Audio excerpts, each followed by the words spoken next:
Saya datang ke acara kumpul keluarga untuk hari peringatan itu dengan lengan dibalut gips. Apa yang terjadi, Ayu? Tanya semua orang dengan nada khawatir. Kalian akan segera tahu. Jawabku pelan sambil sedikit tersenyum. Malam itu, suasananya memang terasa seperti perayaan. Tapi dalam hati, aku hanya memikirkan semua yang kualami selama 2 tahun terakhir. Malam itu menandai berakhirnya satu kisah dan dimulainya kisah yang lain. Namaku Ayu Santika, umurku 52 tahun, dan sampai beberapa waktu lalu, aku mengira diriku adalah wanita yang beruntung. Setelah suamiku, Arman, meninggal dunia, hari-hariku terasa hampa, tapi aku masih merasa bersyukur memiliki seorang anak yang baik, Budi, umur 28 tahun, dan menantu perempuan yang lembut, Dewi, umur 26 tahun. Mereka mendesak agar aku tinggal bersama mereka di Jakarta Selatan. Ibu tidak boleh sendirian. Kami ingin ibu ada di sini, kata mereka. Dan aku, bodoh, percaya saja.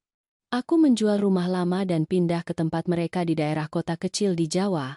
Arman telah meninggalkan warisan yang lumayan, rumah, tabungan, dan asuransi jiwa. Cukup bagiku untuk hidup tenang dan membantu jika diperlukan. Masalahnya adalah, jika diperlukan berubah menjadi selalu diperlukan. Yang pertama terjadi pada bulan April tahun lalu. Budi datang ke ruang tamu dengan gelisah. Ibu, kantor sedang mengalami masalah arus kas. Aku cuma butuh sekitar 50 juta rupiah paling lama untuk 2 bulan. 2 bulan berubah menjadi 4 bulan. Kemudian datang permintaan lain. 30 juta rupiah untuk kursus penting bagi Dewi. Pada bulan Agustus, untuk mobil. Pada bulan Oktober, kesempatan investasi yang unik. Ketika kusadari, 140 juta rupiah sudah keluar dari rekeningku dan tak ada 1 rupiah pun yang kembali.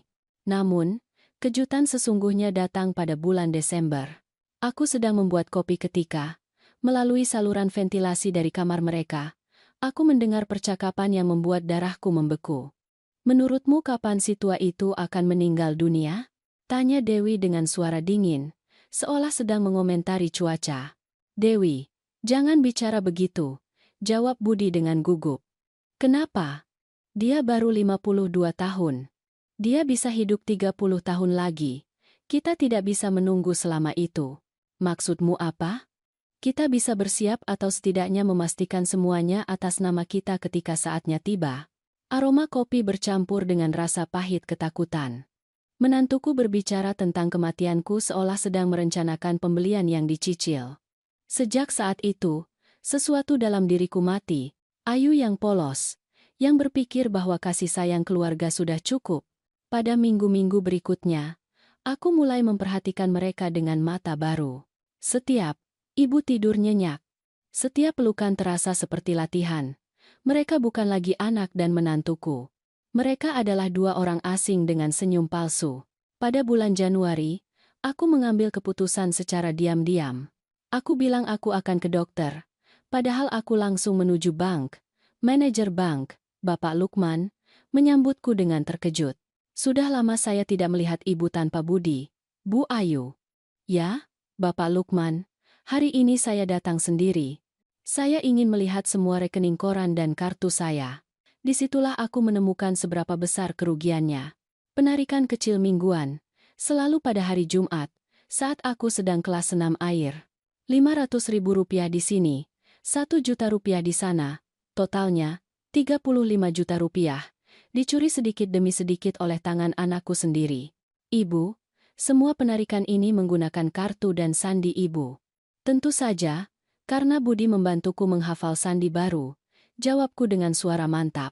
Aku keluar dari bank dengan tekad bulat. Aku mengubah semua sandi, menutup kartu, membuka rekening baru di bank lain, dan hanya menyisakan sedikit di rekening lama. Ketika aku kembali ke rumah, Budi menungguku sambil tersenyum, bersandar di meja dapur. Bagaimana pemeriksaan dokter, Bu? Semuanya baik-baik saja. Tidak ada yang tidak bisa diatasi dengan sedikit kesabaran. Ibu terlihat lelah. Ibu mau aku temani ke janji temu berikutnya? Dalam hati, aku menertawakan ironi ini. Pada usia 52 tahun, Mereka memperlakukanku seolah aku adalah seorang wanita tua pikun. Terima kasih, anakku. Aku masih bisa menjaga diriku sendiri. Malam itu, saat duduk sendirian, aku mengerti bahwa aku tidak bisa begitu saja menghadapi mereka. Menangis atau memohon cinta tidak akan mengembalikan uangku. Ayu yang dulu mungkin akan melakukannya. Ayu yang baru? Tidak. Aku akan mencari tahu semuanya. Dan ketika saatnya tiba, aku akan memastikan bahwa masing-masing dari mereka membayar harga atas apa yang telah mereka lakukan padaku. Begitulah aku menyewa Bapak Firman Santosa, seorang penyelidik swasta, mantan polisi yang berhati-hati dan lugas. Bu Ayu, apa tepatnya yang Ibu ingin saya temukan? Semua yang mereka belanjakan, yang mereka sembunyikan, dan dengan siapa mereka bergaul. Ini akan memakan waktu sekitar 3 minggu. Apakah mereka mencurigai sesuatu? Belum, tapi mereka lebih pintar dari yang terlihat. Sambil menunggu hasilnya, aku mengamati lebih dekat. Dewi selalu menghilang ketika laporan bankku tiba. Budi tampak terlalu tertarik pada wasiatku dan mereka mulai mengajak seorang teman baru untuk makan malam. Daniel, berpenampilan rapi, pandai berbicara, dengan topik favorit, kuasa hukum atas harta benda orang tua. Suatu malam, dia bertanya, Bu Ayu sudah memikirkan untuk memberikan kuasa notaris kepada anak ibu? Jadi, jika ibu sakit, dia bisa mengurus keuangan ibu. Umur saya baru 52 tahun, Daniel. Saya masih tahu cara berhitung. Dewi tertawa gugup. Itu hanya pencegahan, Ibu. Nenekku menunggu terlalu lama dan setelah itu sulit mengurus semuanya. Berapa umur nenekmu? Sekitar 70-an lebih. Ah, 20 tahun lebih tua dariku. Senang tahu bahwa aku masih punya waktu. Dua Rakuban Narano, Arukuban Majana, Arukuban Narana. Keheningan yang menyusul memberitahuku lebih dari sekadar jawaban. Di sana, aku yakin, ada rencana yang sedang berjalan dan aku adalah sasarannya. 2 minggu setelah malam yang aneh bersama Daniel itu, aku menerima telepon yang kutunggu-tunggu. Itu adalah Bapak Firman Santosa, sang penyelidik. Bu Ayu, saya harus bertemu Ibu. Apa yang saya temukan ini serius. Katakan di mana dan kapan. Hari ini, jam 6, di warung kopi di sudut jalan utama. Tenanglah, tapi datanglah siap untuk mendengar hal-hal buruk. Kalimat itu membuatku merinding. Aku pergi. Ketika aku tiba, Bapak Firman sedang memegang map tebal di atas meja, matanya serius. Anak ibu dan menantu ibu. Dia memulai. Mereka tidak hanya menghabiskan uang yang ibu pinjamkan. Mereka juga punya utang besar yang tersembunyi. Berapa? Kira-kira 140 juta rupiah. Kartu kredit macet, pinjaman pribadi, dan dia menghela napas. Mereka membayar sewa apartemen mewah di kawasan perumahan elit. Apa? Tapi mereka tinggal bersamaku. Ya, hanya saja mereka mengatakan sebaliknya. Mereka mengatakan kepada orang-orang bahwa ibu tinggal bersama mereka di apartemen itu dan kontraknya atas nama mereka berdua. Aku terdiam. Dan ada lagi. Daniel itu bukan hanya teman, lanjut Bapak Firman sambil membalik beberapa halaman. Dia adalah penasihat keuangan yang berspesialisasi dalam perwalian hukum. Keahliannya adalah membantu keluarga mengambil alih kendali harta benda kerabat yang dinyatakan tidak kompeten secara mental. Tenggorokanku tercekat. Semuanya cocok, sindiran tentang usia, kuasa notaris, desakan tentang daya ingatku. Mereka berusaha menggambarkan aku sebagai wanita pikun. Bapak Firman, apa yang harus kulakukan? Bersiaplah, Bu Ayu. Ini bukan hanya pencurian. Ini adalah konspirasi untuk mengambil semua milik ibu. Aku kembali ke rumah dengan jantung berdebar kencang. Malam itu, saat mereka bertiga makan malam, aku memutuskan sudah waktunya untuk bertindak, tapi bukan dengan berteriak atau menangis. Ayu yang baru ini harus bertindak dengan perhitungan. Saat aku menyajikan puding, aku menjatuhkan bom. Oh, aku baru saja memeriksa keuanganku hari ini. Aku menemukan beberapa penarikan aneh. Dewi hampir tersedak teh hangatnya. Budi menjadi tegang. Oh ya? Semuanya baik-baik saja? Tanyanya mencoba terdengar santai. Tidak juga. Aku menemukan penarikan 500.000, Rp1 juta, setiap hari Jumat. Totalnya, sekitar Rp35 juta. Menarik, bukan? Keheningan menjadi berat. Daniel berdeham. Bu Ayu, terkadang, seiring bertambahnya usia, kita melupakan transaksi kecil. Seiring bertambahnya usia, Daniel. Umur saya 52 tahun. Bukan 82. Dia mencoba menyembunyikan rasa malunya. Saya tidak bermaksud menyinggung. Kau sudah menyinggung. Budi segera menyela. Ibu, itu pasti keadaan darurat. Keadaan darurat, setiap hari Jumat, pada waktu yang sama, selama setahun penuh. Kebetulan sekali. Aku membuka ponselku dan menunjukkan foto yang dikirim Bapak Firman kepadaku. Kontrak apartemen di kawasan elit itu. Wajah mereka bertiga pucat. Bagaimana ibu mendapatkannya? Bisik Dewi. Aku punya caraku sendiri dan aku tahu alamat itu adalah tempat kalian benar-benar menjalani hidup kalian. Dengan uangku, Daniel berdiri. Kurasa sebaiknya aku pergi. Duduk, Daniel. Kau bagian dari ini. Dia ragu-ragu, tapi patuh. Aku memandang mereka bertiga, satu persatu. Kalian mencuri Rp210 juta dariku. Kalian menipuku, berbohong, berkonspirasi. Dan kalian bahkan berencana untuk mengambil kendali penuh atas hartaku sendiri. Budi menundukkan kepala. Ibu, boleh aku jelaskan? Silakan, jelaskan. Anakku. Jelaskan mengapa istrimu bertanya kapan aku akan meninggal dunia. Wajahnya memucat. Dewi mencoba mengelak. Aku tidak tahu apa yang ibu bicarakan. Oh, kau tahu. Dia baru 52 tahun. Dia bisa hidup 30 tahun lagi. Kita tidak bisa menunggu selama itu. Itu yang kau katakan, bukan? Keterkejutan di wajah mereka membenarkan semuanya.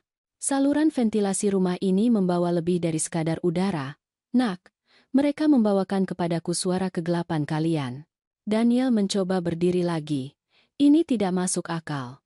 Yang tidak masuk akal, Daniel, adalah berpikir aku tidak akan menyelidiki siapa dirimu sebenarnya. Penasihat keuangan. Berspesialisasi dalam merampok orang tua secara legal. Aku punya dokumen, bukti, rekaman. Keheningan hanya terpotong oleh detak jam dinding. Akhirnya, aku berbicara dengan tenang. Kalian punya dua pilihan. 1. Kalian mengembalikan setiap sen dalam 30 hari dan keluar dari rumahku untuk tidak pernah kembali lagi. 2. Aku mengajukan tuntutan atas pencurian, penipuan, dan konspirasi. Budi berdiri dengan putus asa.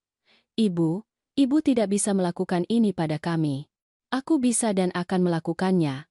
Malam itu, aku tidur nyenyak. Untuk pertama kalinya dalam waktu yang lama, ketakutan digantikan oleh ketenangan. Aku telah menarik batas dan aku siap untuk mempertahankan apa yang menjadi milikku. Namun, yang tidak aku ketahui adalah bahwa di sisi lain meja, mereka juga telah membuat keputusan. Dan keputusan mereka lebih gelap daripada keputusanku. Hari-hari berikutnya adalah ujian saraf. Budi dan Dewi memulai semacam permainan psikologis yang jahat, perpaduan antara kedinginan, pemerasan emosional, dan pura-pura. Di pagi hari, mereka memperlakukanku dengan kelembutan yang berlebihan. Di malam hari mereka melewatinya seolah aku tidak terlihat. Udara di dalam rumah itu terasa berat. Seolah setiap ruangan telah mendengar ancamanku dan kini menunggu langkah selanjutnya. Pada hari ke-10 dari ultimatumku, Budi mencoba mendekat lagi. Dia datang ke dapur dengan wajah menyesal. Ibu, kami salah. Aku tahu. Tapi, tolong, jangan hancurkan keluarga kita demi uang. Aku tidak menghancurkan apapun, Budi. Kalianlah yang menghancurkannya ketika kalian memutuskan untuk mencuri dariku. Kami hanya meminjam. Tanpa izin, itu punya nama lain, pencurian. Dia terdiam, matanya tertuju pada cangkir kopi. Sementara itu, Dewi memilih peran lain, yaitu korban. Dia menghabiskan waktu berjam-jam mengurung diri di kamar, berbicara keras di telepon, selalu dengan nada melodramatis yang sama. Ya, Bu, Ayu mengusirku. Tidak. Aku tidak tahu apa yang terjadi padanya. Dia jadi aneh. Curiga pada semua orang. Kurasa dia mulai paranoid. Aku mendengar setiap kata dan mengerti. Dewi sedang menanamkan gagasan bahwa aku kehilangan kewarasan. Langkah pertama dari rencana yang sudah Bapak Firman prediksi. Pada hari ke-20, aku menerima kunjungan tak terduga. Itu adalah Ibu Ratna, Ibunda Dewi, seorang wanita anggun, bersuara lembut, dan gerak-gerik yang terlatih. Ayu sayang, bisakah kita bicara sebentar? Tentu, Ibu Ratna. Silakan masuk. Kami duduk di ruang tamu di mana keheningan hampir terasa. Saya khawatir dengan ketegangan antara ibu dan anak-anak. Dia memulai sambil menyilangkan kaki. Anak-anak, anak ibu berusia 26, anak saya 28. Mereka sudah dewasa, Ibu Ratna. Ibu tahu maksud saya, kan? Dewi menceritakan kepadaku bahwa ada kesalahpahaman tentang uang. Aku tersenyum tipis. Begitukah dia menyebut pencurian 210 juta rupiah? Kesalahpahaman. Wajah Ibu Ratna kehilangan warna. 210 juta? Tepat. Saya pergi ke meja dan membawa map yang diberikan Bapak Firman kepadaku. Ini laporan bank, bukti, dan bahkan kontrak apartemen yang mereka pertahankan dengan biaya dariku. Dia membalik-balik halaman dalam diam. Apa yang kulihat di wajahnya bukan hanya kejutan. Itu adalah rasa malu. Dan Ayu? Saya tidak tahu. Dewi bilang kalian sedang menabung untuk membeli rumah. Menabung dengan uangku, Ibu Ratna. Dan di atas itu, mereka bersekongkol untuk mengambil alih kendali atas rekeningku sendiri. Ibu Ratna menutup dokumen itu perlahan. Apa yang akan Ibu lakukan? Aku sudah memberi mereka waktu 30 hari untuk mengembalikan uang itu. Tinggal 10 hari lagi. Jika mereka tidak membayar, aku akan ke pengadilan. Dia menarik napas dalam-dalam. Saya tahu mereka salah, tapi mereka masih muda. Mungkin ibu bisa memikirkan untuk memaafkan. Anak ibu berbicara tentang mempercepat kematianku untuk segera mewarisi. Apakah ibu masih berpikir aku harus memaafkan? Mata Ibu Ratna melebar. Apa? Apa yang barusan ku dengar? Dan aku bisa membuktikannya. Jika ibu ingin mendengarkan rekamannya. Malam itu, Ibu Ratna pergi tanpa mengucapkan sepatah kata pun. Beberapa hari kemudian, aku menyadari bahwa dia telah mengambil peran sebagai mediator. Dia menelepon Dewi hampir setiap hari dan nada pertengkaran yang datang dari kamar mereka tidak terdengar ramah. Tanggung jawab, rasa malu, konsekuensi adalah kata-kata yang kini bergema di rumah itu. Budi, di sisi lain, mulai menjual barang-barang. Pertama jam tangan mahalnya, lalu peralatan elektronik, dan akhirnya mobil sportnya. Ketika 30 hari berlalu, dia menemuiku, terlihat sedih. Ibu, kami berhasil mengumpulkan 120 juta rupiah. Ini ceknya. 120. Bagaimana dengan sisanya? Tidak sempat. Bisakah aku membuat rencana pembayaran? Rencana pembayaran, Budi? Kau bicara seolah kau adalah klienku, bukan pria yang mencuriku. Dia menatapku dengan mata berkaca-kaca. Tolong, Bu. Aku telah memberinya batas waktu. Tidak ada lagi 30 hari. Dia mendesak. Tapi hatiku teguh. Aku mencintai anakku. Tapi aku juga mencintai diriku sendiri. Dan untuk pertama kalinya dalam bertahun-tahun, aku memilih diriku.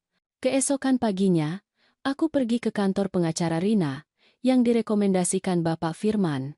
Seorang wanita dengan sikap sempurna, suara tenang, dan pandangan tajam.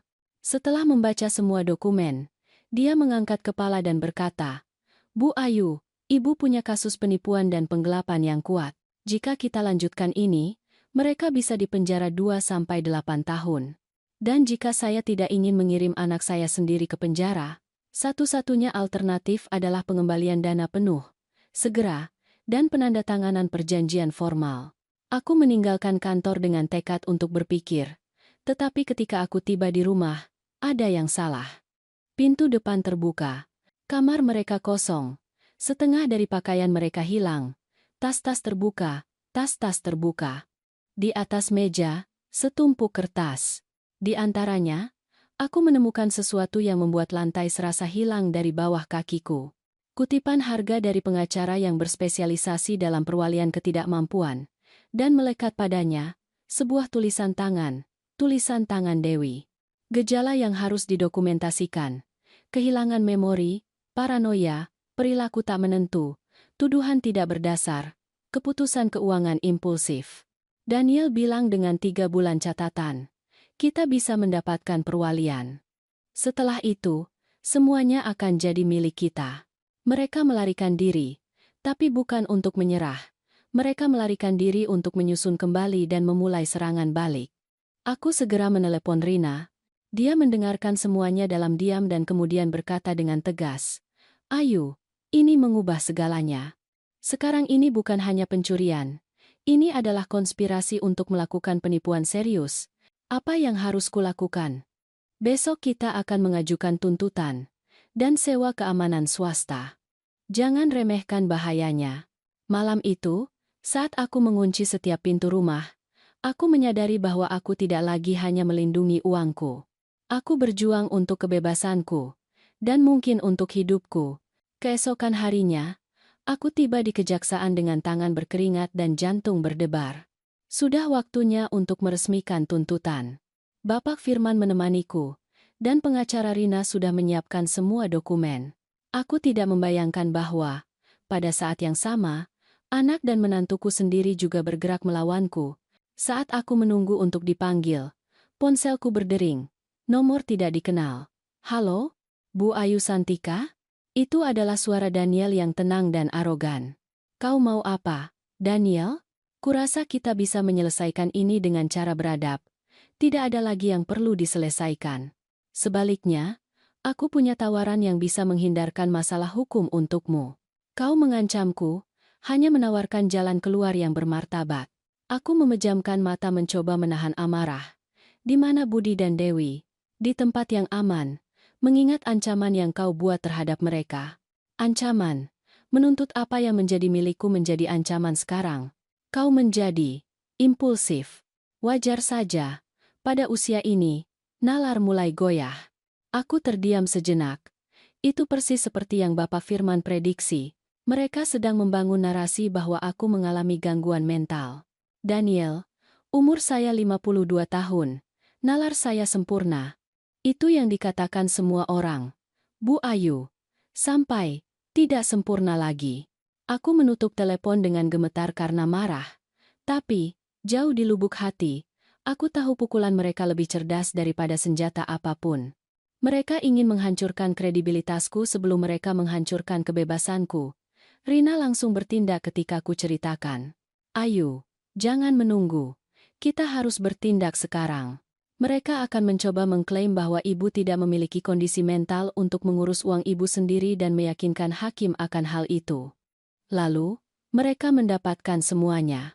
Rumah, rekening, investasi, semuanya atas nama perlindungan ibu. Pada hari-hari berikutnya, perang berhenti menjadi hanya emosional. Itu menjadi perang hukum dan psikologis.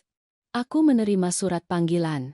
Budi dan Dewi telah mengajukan proses meminta perlindungan hukum atas diriku. Mereka mengklaim bahwa aku menderita penurunan kognitif, bahwa aku percaya pada teori konspirasi dan bahwa aku menghamburkan harta bendaku sendiri karena paranoia. Mereka melampirkan foto-foto rumah dalam keadaan rusak, yang diambil setelah mereka sengaja mengacaukan ruangan. Mereka membawa saksi, tetangga yang kemudian kami ketahui adalah kenalan Daniel. Bahkan muncul laporan medis, ditandatangani oleh dokter umum yang tidak pernah kukenal. Rina tetap teguh. Ayu, kita akan membongkar ini dengan fakta. Pertama, kita akan melakukan evaluasi psikologis independen. Kedua, kita akan menyelidiki Daniel secara menyeluruh. Begitulah aku bertemu Dr. Joko, psikolog yang direkomendasikan oleh pihak pembela. Itu adalah 3 sesi yang panjang, melelahkan, tapi perlu. Dia sabar dan lugas, dan dia memperlakukanku sebagai wanita yang waras, bukan sebagai wanita tua yang dilemahkan. 3 hari kemudian, laporan resmi diserahkan. Pasien menunjukkan kapasitas kognitif penuh, memori yang terjaga, dan nalar logis yang sesuai dengan kelompok usianya. Tidak ada indikasi kerusakan mental. Ketika aku membaca itu, aku menangis, bukan karena bangga, tapi karena lega. Akhirnya, sesuatu yang konkret untuk membuktikan bahwa aku masih menguasai diriku sendiri. Sementara itu, Bapak Firman menyelidiki Daniel dengan obsesi seorang pengejar, dan pada suatu sore yang hujan, dia muncul di warung kopi dengan ekspresi muram. Bu Ayu, apa yang saya temukan benar-benar mengubah permainan. Katakan, Daniel pernah terlibat dalam setidaknya 3 kasus serupa, selalu dengan pola yang sama. Dia mendekati keluarga dengan orang tua yang berharta, meyakinkan kerabat untuk mengajukan perwalian hukum, dan beberapa bulan kemudian, orang itu meninggal dunia. Meninggal dunia. Bagaimana bisa? Kecelakaan di rumah, kesalahan medis, jatuh, masalah pernapasan. Semuanya sangat kebetulan. Dan uangnya hilang. Seluruh tubuhku kaku. Kau bilang dia seorang pembunuh? Saya bilang dia terlalu pintar untuk meninggalkan bukti, tapi jejaknya ada di sana. Dan bagaimana jika ibu menghalangi jalannya? Ibu harus melindungi diri sekarang. Rina yang mengambil alih masalah keamanan. Dalam waktu kurang dari 48 jam, seorang penjaga keamanan profesional, Bapak Arman, sudah ditempatkan di rumahku. Pria dengan kata-kata singkat, pandangan tajam, dan disiplin militer. Bu Ayu, jika mereka mencoba sesuatu, mereka akan menemukan perlawanan. Tapi ibu harus mengikuti protokol saya. Protokol apa? Jangan keluar sendirian di malam hari. Hindari rutinitas yang dapat diprediksi. Dan jika ibu melihat sesuatu yang tidak pada tempatnya, segera beritahu saya. Pada hari-hari berikutnya, rumahku menjadi benteng, kunci baru, kamera, alarm. Meskipun begitu, ketakutan tetap ada. Panggilan telepon anonim di pagi hari, pintu yang terbuka yang kuyakini sudah kututup. Dan suatu pagi, aku menemukan keempat ban mobilku diiris. Bapak Arman jelas. Mereka menguji batas ibu. Mereka ingin menakut-nakuti ibu. Atau menyiapkan sesuatu yang lebih buruk, jawabku. Dan dia mengangguk. Seiring waktu, aku mulai melihat orang-orang yang berbeda mengamati rumah. Pria berjas, mobil yang parkir di sudut selama berjam-jam. Bapak Arman membenarkan. Mereka mengawasi ibu. Mempelajari kebiasaan ibu. Untuk apa? Untuk tahu kapan ibu akan menjadi yang paling rentan. Antan gasiaku turu, baksiaku tudaranya kanas putih, priganjungkan namsia kana-kana tuturu. Malam itu, saat aku minum teh hangat sambil melihat keluar jendela, aku merasakan untuk pertama kalinya beban dari apa yang sedang terjadi. Ini bukan lagi pertengkaran keluarga. Ini adalah perburuan. Dan aku, seorang wanita berusia 52 tahun yang tidak pernah meninggikan suara kepada siapapun, kini menjadi sasarannya. Tapi yang belum mereka ketahui adalah bahwa aku juga sedang berburu, dan kesalahan pertama mereka akan menjadi yang terakhir. Itu adalah tanggal 3 bulan Oktober. Panas dan pengap. Aku kembali dari kelas melukisku, satu-satunya rutinitas yang masih kupertahankan sejak sebelum semuanya. Bapak Arman, petugas keamanan, selalu menyuruhku mengubah jadwal, tapi aku menolak untuk menyerah sepenuhnya pada ketakutan. Bagaimanapun, mereka sudah mengambil cukup banyak dariku. Mereka tidak akan mengambil kedamaianku juga. Aku tiba di rumah sekitar pukul 10 malam. Semuanya gelap, terlalu sunyi. Hal pertama yang kuperhatikan adalah pintu belakang terbuka sedikit. Aku yakin 100% aku telah menguncinya. Rasa dingin merayap di punggungku. Pelajaran Bapak Arman bergema di kepalaku. Jangan pernah menyelidiki sendirian. Aku mundur 2 langkah, mengambil ponselku dan menelepon. Bapak Arman, ada yang salah. Pintu belakang terbuka. Kembali ke mobil sekarang, Bu Ayu.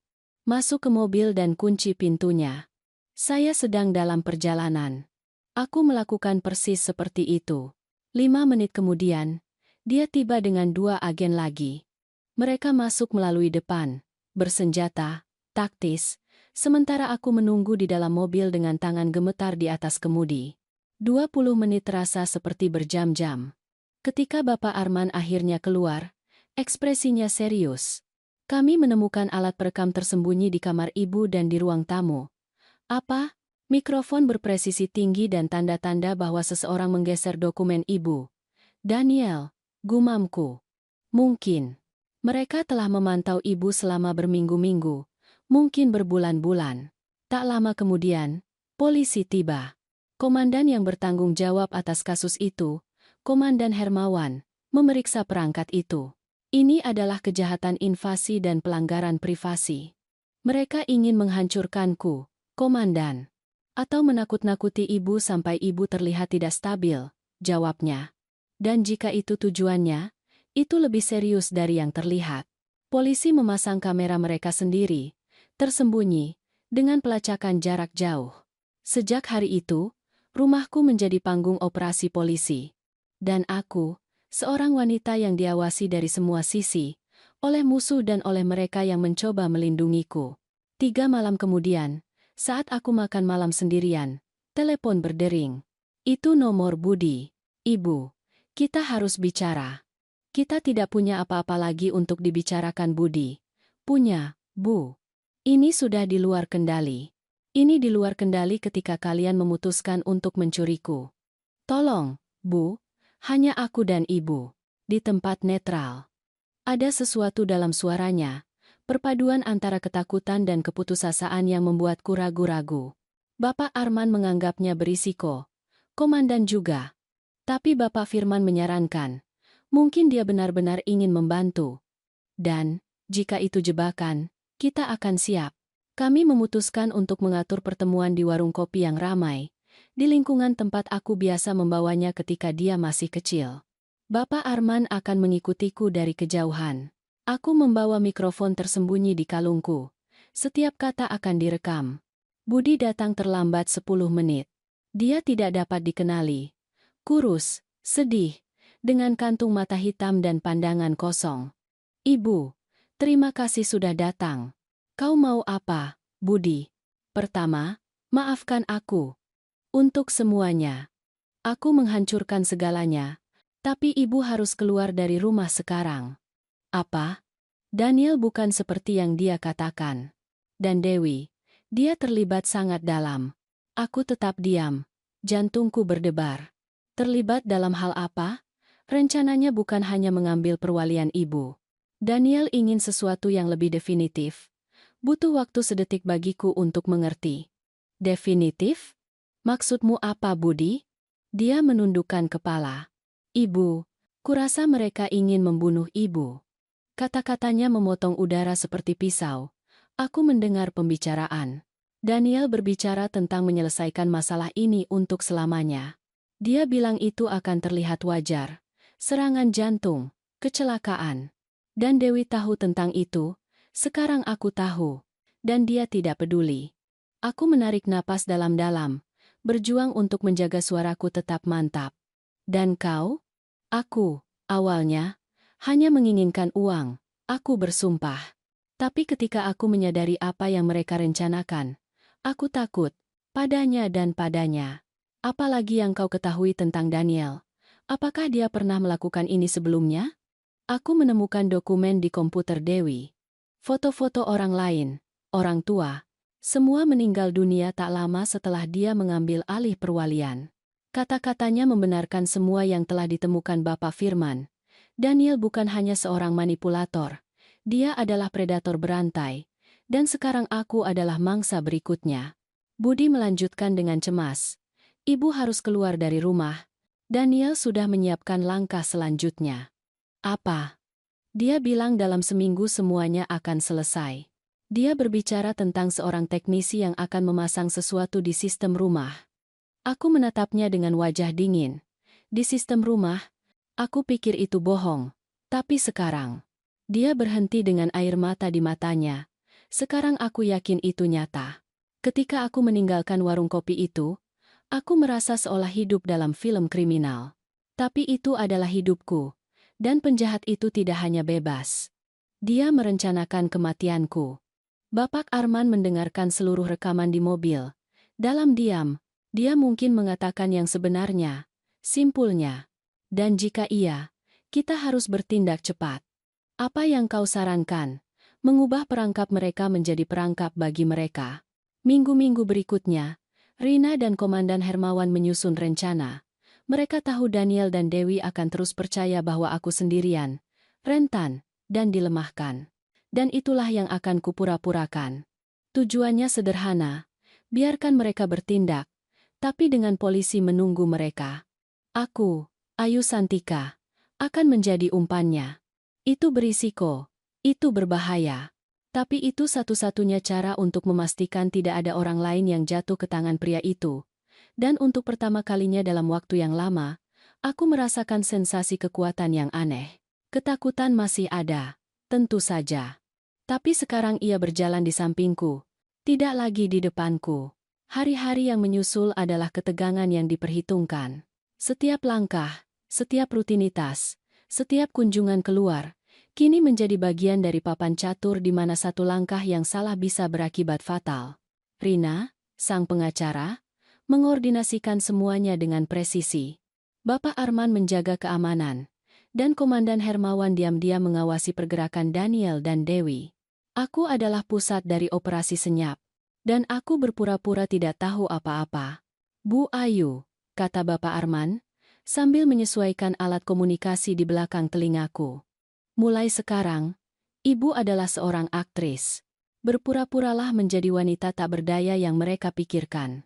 Dan ketika aku baru saja terbiasa menjadi kuat, gumamku dengan ironi, justru karena itu ibu akan berhasil. Kekuatan, terkadang, terletak pada penampilan yang rapuh. Rencananya jelas. Pertahankan rutinitas normalku, kelas melukis, jalan-jalan singkat, kunjungan ke pasar, semuanya di tempat-tempat terkontrol, dengan agen-agen menyamar di dekatnya. Jika Daniel mencoba mendekat, polisi akan bertindak. Tapi yang tidak disangka siapapun adalah bahwa serangan itu tidak datang dari luar. Itu datang dari dalam rumahku. 3 hari kemudian, pada suatu sore Kamis yang panas, aku menerima telepon dari penjaga kompleks. Bu Ayu, 2 teknisi datang ke sini mengatakan mereka punya perintah untuk memeriksa sistem gas rumah. Mereka bilang itu diminta oleh seorang insinyur Daniel. Jantungku berhenti sesaat. Aku tidak mengizinkan apapun. Suruh mereka pergi sekarang. Bapak Arman dan tim tiba dalam beberapa menit. Mereka masuk, memeriksa, dan apa yang mereka temukan membuat udara menghilang dari paru-paruku. Di bawah tempat tidur, di sebelah pipa pemanas air, ada sistem ventilasi yang dimodifikasi, dengan wadah logam kecil dan sensor berjangka waktu. Menurut ahli dari kepolisian, itu berfungsi untuk melepaskan gas beracun secara perlahan dan terus-menerus di malam hari. Mereka akan meracuni ibu saat tidur, jelas Komandan Hermawan. Dalam seminggu, itu akan terlihat seperti masalah pernapasan alami. Alami, ulangku dengan suara bergetar. Mereka ingin kematianku terlihat wajar. Bapak Arman menatapku dengan serius. Jangan salahkan diri ibu karena telah mencintai orang yang salah. Bu Ayu, merekalah yang memilih untuk menjadi monster. Rencana para kriminal jauh lebih maju dari yang diperkirakan siapapun. Tapi itu juga berarti kami punya bukti konkret. Daniel dan Dewi telah meninggalkan sidik jari pada peralatan itu. Permainan hampir berakhir dan komandan ingin menangkap mereka di tempat. Mereka akan kembali, kata Hermawan. Mereka harus menyelesaikan instalasi. Dan ketika mereka kembali, kami akan menunggu. Malam berikutnya, rumah itu tampak normal. Lampu padam, gerbang terbuka, suasana rentan. Semuanya dirancang untuk menarik musuh. Aku berada di studio lukis. Dengan mikrofon diaktifkan, Bapak Arman dan polisi bersembunyi di kamar-kamar sebelah. Tak lama setelah pukul 10, peringatan datang melalui alat komunikasi. Ayu, ada pergerakan di belakang. 2 orang, seorang pria dan seorang wanita. Jantungku berdebar kencang. Apakah itu mereka? Dikonfirmasi. Daniel dan Dewi. Budi tidak ada. Napasku memberat. Aku mendengar suara-suara samar. Langkah kaki teredam. Suara logam alat-alat yang sedang digunakan. Mereka berbicara pelan. Tapi mikrofon menangkap semuanya. Cepat, Daniel. Kita tidak punya banyak waktu. Tenanglah. Besok malam, semuanya berakhir. Tanganku gemetar di atas kuas. Bapak Arman berbisik di alat komunikasi. Tetap kuat. Tim sudah berada di posisi. Anta Kandasaina, Cukendan Kerarang, tapi kemudian datang kejutan yang tidak disangka siapapun. Suara ketiga muncul. Itu Budi. Apa yang kalian lakukan, Budi? Keluar dari sini, teriak Dewi. Ini bukan kesepakatan kita. Daniel. Sudah terlambat untuk menyesal. Jawab pria itu dengan dingin. Bapak Arman berbisik. Dia bersama mereka, tapi dia tidak terlihat sebagai bagian dari rencana. Terus sekarang, tanyaku. Tunggu sinyal saya. Terdengar perdebatan sengit di dalam rumah. Budi berteriak putus asa. Kalian akan membunuh ibuku. Dewi menjawab. Seharusnya mudah. Tapi kau mengacaukan segalanya. Komandan Hermawan memutuskan untuk bertindak. Sekarang, dalam hitungan detik, keheningan jalanan dipecah oleh sirene. Polisi bersenjata menyerbu halaman belakang. Polisi, jangan ada yang bergerak. Angkat tangan. Sisanya terjadi dalam sekejap. Teriakan, lari. Dewi mencoba melarikan diri melalui belakang. Daniel dibanting ke tanah. Budi berdiri, menangis, dengan tangan terangkat. Aku, masih gemetar, menunggu Bapak Arman memanggilku. Ibu bisa keluar, ayo. Sudah selesai. Tapi itu belum selesai. Tidak bagiku. Ketika aku masuk ke ruang tamu, aku melihat Daniel di borgol. Tatapannya dingin, tanpa penyesalan. Sistem gas yang dibongkar berserakan di lantai. Pipa, pengatur waktu, silinder berlabel bahan kimia. Dewi, juga di borgol, menatapku dengan kebencian murni. Ini semua salahmu. Jika kau memberi kami uang, semua ini tidak akan terjadi. Tidak, Dewi, jawabku. Tenang. Ini terjadi karena kalian memilih jalan yang paling busuk. Komandan mendekat, menunjukkan salah satu barang bukti yang disita. Jika kami tidak datang hari ini, dalam seminggu kami akan menemukan mayat, dan pada saat itu, aku akhirnya mengerti. Mereka tidak hanya menginginkan uangku, mereka ingin memadamkan keberadaanku. Budi mendekat dalam keadaan di borgol, menangis. Ibu, maafkan aku bersumpah aku datang untuk mencegah. Aku menatapnya, mencoba mengenali anak yang kubesarkan. Kau menyelamatkan hidupku hari ini, Budi, tapi kau juga membantu menghancurkannya sebelum itu. Dia menundukkan kepala, terisak, dan aku, untuk pertama kalinya, merasa bagaimana rasanya menjadi bebas. Tapi dengan mengorbankan semua yang pernah kusebut keluarga. Rumah itu tampak seperti adegan film kriminal. Lampu berkedip, polisi mengambil foto, suara kamera bercampur dengan tangisan Budi yang tertahan. 2 tahun sebelumnya, rumah yang sama ini adalah tempat tawa, sarapan minggu, dan aroma masakan tradisional di oven, sekarang menjadi panggung kehancuran dan keadilan. Daniel, pria yang memperkenalkan diri sebagai konsultan keuangan, di borgol, duduk di ruang tamu. Dia bahkan tidak mencoba menyangkal. Dia menatapku dengan senyum miring, dingin, seolah sedang menganalisis bidak catur. Selamat, Bu Ayu.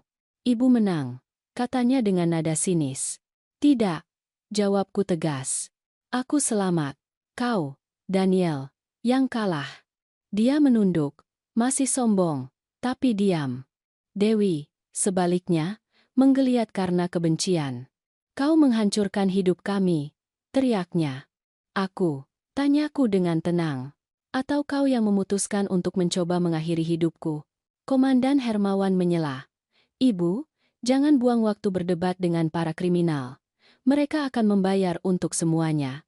Sementara tim mengumpulkan bukti, pipa, pengatur waktu, laporan bank, Budi tetap duduk, tangannya menutupi wajahnya. Ketika dia melihatku, dia berdiri perlahan. Ibu, aku bersumpah. Aku datang untuk mencegah. Aku menelepon polisi sebelum mereka tiba. Komandan membenarkan dengan anggukan. Itu benar. Kami menerima laporan anonim dari ponselnya beberapa menit sebelum operasi. Budi menangis. Aku pengecut, Ibu, pengecut. Aku membiarkan Dewi menyeretku ke dalam lubang. Kau tidak pengecut, Budi. Jawabku dengan suara rendah. Kau lemah. Dan terkadang, kelemahan juga membunuh. Dia menundukkan kepala, terisak. Aku hanya ingin memperbaiki keadaan. Dan kau memperbaikinya. Kau menyelamatkanku. Itu akan menjadi pertimbangan. Tapi itu tidak menghapus apa yang kau lakukan. Minggu-minggu berikutnya adalah perpaduan antara kelegaan dan kelelahan. Surat kabar kemudian mengumumkan penahanan Daniel. Dituduh melakukan percobaan pembunuhan dan penipuan. Investigasi yang diperluas mengungkapkan 3 kematian orang tua lainnya dalam keadaan mencurigakan. Kali ini, dengan bukti material, dia tidak akan lolos. Dewi juga ditangkap, menghadapi tuntutan konspirasi dan percobaan pembunuhan. Rekaman dan dokumen menunjukkan bahwa dia tahu setiap detail dan berpartisipasi aktif dalam rencana itu. Tatapannya di pengadilan tidak pernah berubah. Selalu kebencian dingin yang sama, dendam yang sama terhadapku, seolah aku adalah rintangan yang menghancurkan ambisinya. Dan Budi, anakku, bekerja sama dengan pihak berwenang, menyerahkan informasi dan bersaksi melawan Daniel dan Dewi. Berkat itu, hukumannya dikurangi. 5 tahun penjara karena penipuan dan asosiasi kriminal. Aku pergi ke persidangan, duduk di barisan depan dan mendengarkan putusan dengan hati yang berat. Ketika hakim membacakan hukuman, 25 tahun untuk Daniel, 15 tahun untuk Dewi, dan 5 tahun untuk Budi, tanganku gemetar. Bukan karena amarah, tapi karena kesedihan, karena keadilan terkadang tidak disertai dengan kedamaian. Pada hari putusan, Budi meminta untuk berbicara denganku. Para petugas mengizinkan beberapa menit. Kami bertemu di ruang yang dingin dengan dinding putih. Ibu. Dia memulai sambil menangis. Aku tidak mengharapkan pengampunan. Aku hanya ingin ibu tahu bahwa aku mengerti. Aku mengerti semua yang kulakukan pada ibu. Kau menghancurkanku dari dalam, Budi. Jawabku dengan jujur. Tapi kau masih anakku. Kau menyelamatkanku, setidaknya pada akhirnya, ya? Kataku, merasakan air mata membakar. Dan itu diperhitungkan. Dia menundukkan kepala, terisak. Ketika aku keluar, aku ingin menjadi seseorang yang bisa ibu hormati lagi. Aku harap kau berhasil. Pengampunan bukanlah hadiah, anakku. Itu adalah sebuah perjuangan. Aku meninggalkan ruangan itu dengan kekosongan yang sulit dijelaskan. Tidak ada kemenangan. Hanya penegasan pahit bahwa keserakahan dapat merusak cinta yang paling murni sekalipun. Bulan-bulan berikutnya adalah perpaduan antara kelegaan dan kelelahan. Bapak Arman, petugas keamanan, terus menjagaku untuk sementara waktu, sampai perasaan terancam mulai menghilang. Rina menjadi lebih dari sekadar pengacaraku. Dia menjadi seorang teman. Dan Bapak Firman, sang penyelidik, mengunjungiku sesekali, selalu membawa lelucon untuk menghapus beban ingatan. Setahun kemudian, aku berbeda. Lebih ringan, lebih kuat, lebih menguasai diriku sendiri. Aku merenovasi rumah. Aku mengecat dinding, menanam taman baru, dan mengubah kamar tempat mereka memasang racun menjadi studio yang penuh cahaya. Di sana, di antara kuas dan warna, aku menemukan kedamaian yang tidak kukenal selama bertahun-tahun. Terkadang, kesunyian rumah masih membuatku takut. Tapi aku belajar bahwa kesendirian lebih baik daripada hidup bersama kejahatan yang menyamar sebagai cinta. Hari ini, Budi menulis surat kepadaku dari penjara. Itu tulus, panjang, penuh penyesalan. Dia berbicara tentang terapi, tentang kelompok rehabilitasi, dan tentang rasa bersalah yang dia bawa. Aku membalasnya, dengan kasih sayang tapi dengan jarak. Kepercayaan telah hancur dan tidak ada lem di dunia yang bisa menyatukan apa yang telah pecah di dalam. Dewi, menurut Rina, menjalani hukuman di penjara. Dia tidak mau dikunjungi, dia tidak meminta maaf. Tapi itu tidak lagi penting bagiku. Ketidakpedulian adalah titik akhir dari seseorang yang telah terlalu banyak menderita. Dan Daniel, pria yang mencoba mengubah hidupku menjadi salah satu kejahatannya, kini hidup terkunci di balik dinding yang sama yang dia coba gunakan untuk menguburku. Dia juga dihukum karena pembunuhan sebelumnya. Dia menjadi bahan studi para kriminolog dan acara televisi. Aku masih hidup. Dan itulah kemenangan terbesarku. Pada bulan-bulan setelah putusan, aku belajar sesuatu yang tidak bisa diajarkan oleh buku atau terapis manapun. Kebebasan sejati bukanlah memaafkan mereka yang menghancurkanmu. Itu adalah tidak membiarkan mereka terus mendefinisikanmu. Rina masih menjadi temanku. Terkadang kami makan bersama, tertawa tentang hal-hal kecil, berbicara tentang masa depan. Bapak Firman, sang penyelidik, masih meneleponku pada akhir tahun untuk menanyakan apakah aku masih melukis atau menyelidiki orang jahat. Dan Bapak Arman, petugas keamanan, hampir menjadi keluarga. Dia selalu datang ketika aku perlu menyesuaikan kamera baru, yang kini dipasang lebih karena kehati-hatian daripada ketakutan. Tetapi simbol terbesar dari penyembuhanku adalah keputusan sederhana. Bepergian. Aku mengambil sebagian dari uang yang kuperoleh kembali, dengan bunga dan penyesuaian. Dan aku mulai mewujudkan mimpi-mimpi kecil yang sebelumnya terasa jauh. Aku pergi ke kota yang tenang, berjalan di jalanan batu, duduk di tepi laut untuk melukis matahari. Aku menemukan bahwa ada kehidupan, keindahan, dan warna setelah rasa sakit. Dan, yang terpenting, aku menemukan bahwa tidak pernah ada kata terlambat untuk memulai kembali. Terkadang, aku memikirkan semua yang terjadi dan bertanya pada diri sendiri, bagaimana aku bisa sampai di sini? Jawabannya sederhana dan menyakitkan. Aku sampai di sini karena akhirnya aku memilih diriku sendiri. Hari ini, ketika seseorang bertanya kepadaku apakah aku masih percaya pada keluarga, aku tersenyum. Ya, aku percaya. Tapi bukan pada yang dibangun oleh darah, melainkan pada yang lahir dari rasa hormat, kesetiaan, dan cinta sejati. Keluargaku sekarang adalah orang-orang yang menatap mataku tanpa menyembunyikan niat, yang mendukungku tanpa iri, yang menginginkanku hidup, bukan menguasai apa yang menjadi milikku. Saat aku menutup jendela dan menyiapkan teh, aku ingat malam itu ketika aku membuka pintu untuk polisi dengan lengan yang dibalut gips dan melihat rumahku dipenuhi sirene. Itu adalah akhir dari satu kehidupan dan awal dari kehidupan yang lain. Aku melihat ke cermin dan melihat seorang wanita berusia 53 tahun dengan bekas luka, tapi dengan kilauan di matanya. Seorang wanita yang belajar bahwa menjadi berbahaya, terkadang, hanyalah tahu bagaimana membela diri. Karena Ayu Santika yang lama meninggal dunia pada hari dia menemukan bahwa cinta bisa berubah menjadi racun. Tapi Ayu yang lain lahir, lebih teguh, lebih tenang, lebih bebas. Dan jika ada yang masih berpikir aku rapuh, biarlah mereka membaca berkas perkara. Semuanya ada di sana, bukti bahwa janda ini bukan korban siapapun. Dia adalah penyintas. Syukurlah, keadilan itu ada dan nilai-nilai keluarga sejati akan selalu menang. Aku bersyukur atas kesabaran dan keikhlasan yang membimbingku melalui masa-masa sulit ini.